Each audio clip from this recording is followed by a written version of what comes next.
Do you remember when your parents started the business?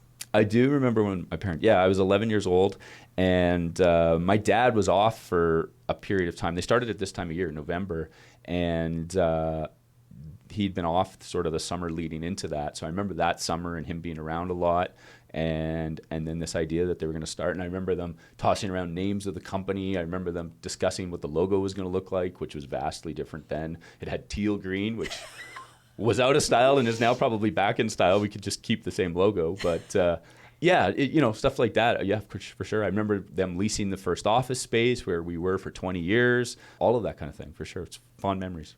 What was it like growing up in a family business?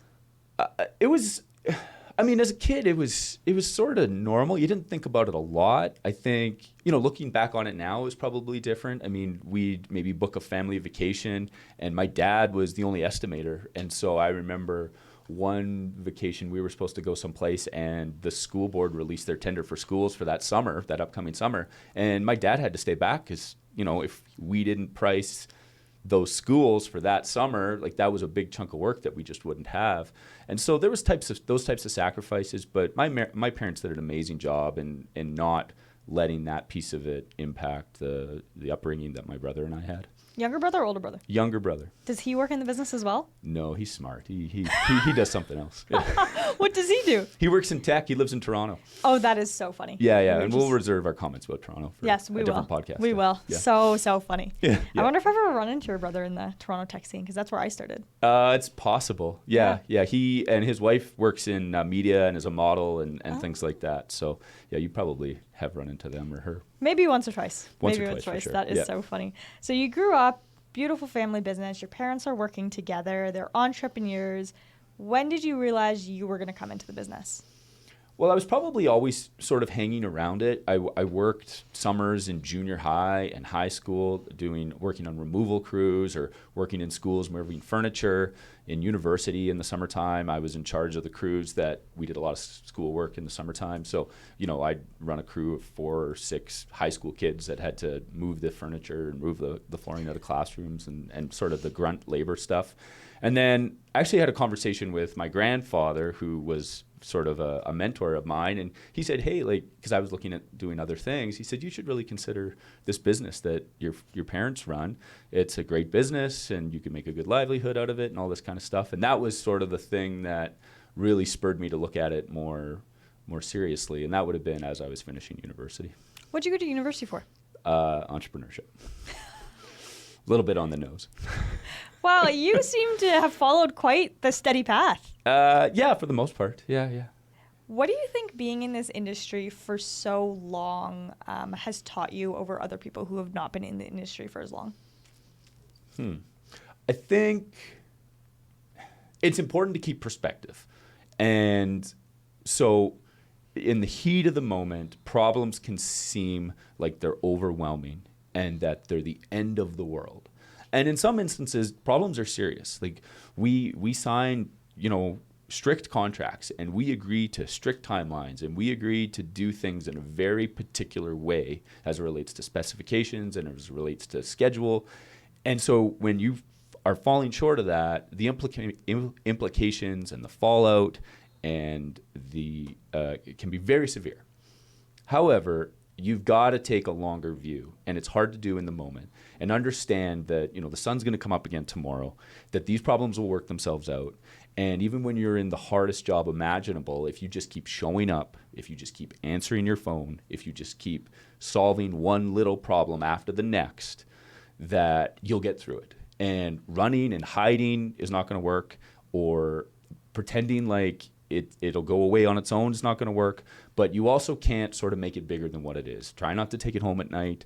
Try not to, make it seem worse than what it's going to be, but just focus on one little thing at a time, and you get through it. So I think understanding that it's a balance of taking a longer view and, realizing that you're going to get through this, but also knowing that there's little tiny steps when things go badly that you need to focus on to get through it. For me, that took a long time to realize, and I think it's one of those things that just comes with experience. I would say that for any business owner. No question. No question. You have to ride the waves. You got to ride the waves. Yeah. And the more waves you ride, the easier it gets, for sure. I think that's right. Yeah. I can remember my first year opening my business. Yeah. So stressed out. Very, very like, oh my God, every piece of feedback we had is like the end of the world. Yeah. And now it's like feedback is not always necessarily a bad thing. No, it's not necessarily a bad thing. It gives you opportunities to learn and to improve. And you want your customers talking to you, even if they're talking to you because they're frustrated or they're upset, right?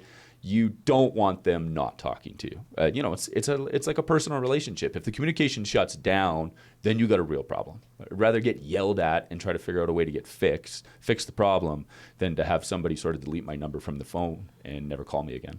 Mm-hmm. Agreed. I don't like getting yelled at, but it's better than the opposite. It happens occasionally. Yeah, it does happen occasionally.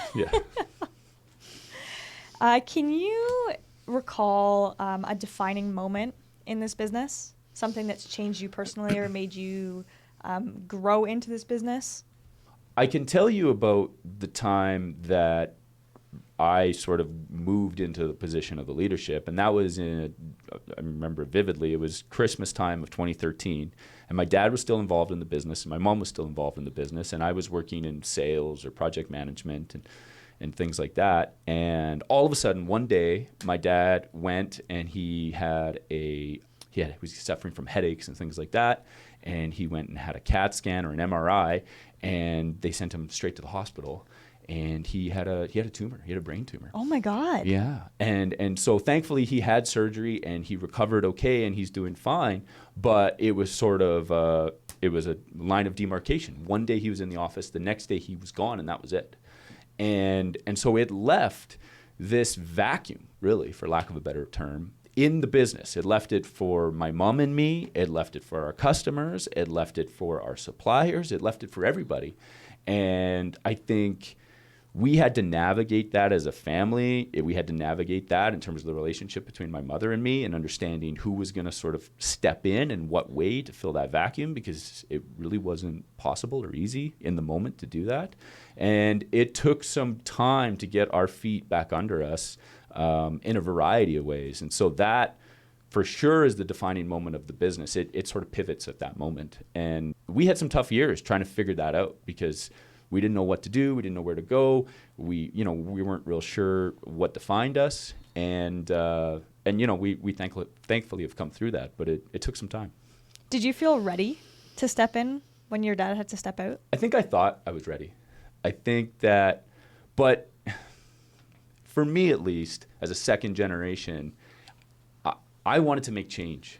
I immediately was like, well, we should do this and we should do that. And I didn't give nearly enough credence to what had been done previously and why it had been done and what those decisions and the reasons for doing those things were that had driven the success that we'd had. And looking back now, I went, man, like I was just changing for the sake of changing, just to say that we had changed things. Like I immediately changed the teal logo. And it was like, well, that's not really a priority, right? But I needed to feel like I was sort of putting my imprint on it. And in retrospect, there was other things that I could have been focusing on. Those are some wise words of wisdom. Oh, well, thank you. Yeah.